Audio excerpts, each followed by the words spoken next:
Salam Bapak Ibu, puji nama Tuhan. Renungan pada pagi hari ini terambil di dalam kitab Kisah Para Rasul pasal 18 ayat 9 sampai 10. Pada suatu malam berfirmanlah Tuhan kepada Paulus di dalam suatu penglihatan.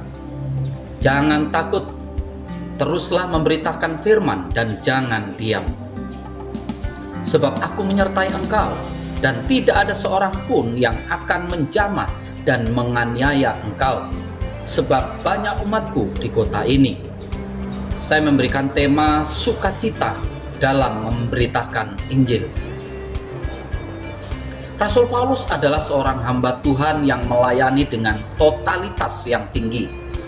Dia mencurahkan seluruh pikiran, waktu, tenaga, bahkan penghasilannya untuk melayani orang lain secara tulus. Sekalipun demikian, dia tidak serta-merta bebas dari tantangan. Surat-surat yang dia tulis buat jemaat tegas dan keras. Itu semata-mata agar dalam mengikut Tuhan haruslah dengan sungguh-sungguh dan serius. Paulus pada bagian ini juga menjadi contoh yang jelas sekali berkenaan dengan apa yang Tuhan lakukan di dalam hidup dia. Paulus adalah sosok yang tangguh dan pantang untuk menyerah.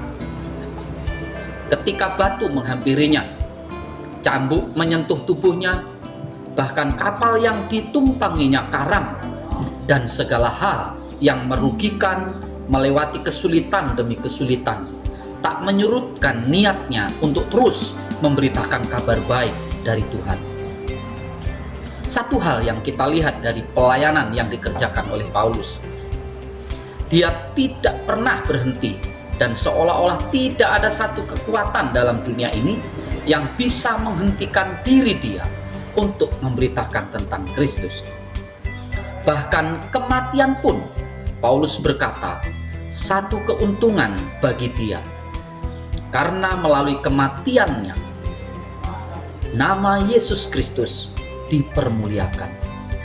Mengapa Paulus begitu gigih dalam memberitakan kabar baik?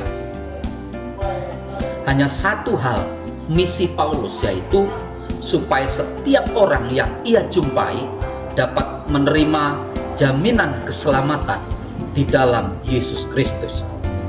Keselamatan adalah suatu anugerah yang kita terima secara cuma-cuma ketika kita percaya kepada Yesus Kristus sebagai Tuhan dan Juru Selamat secara pribadi.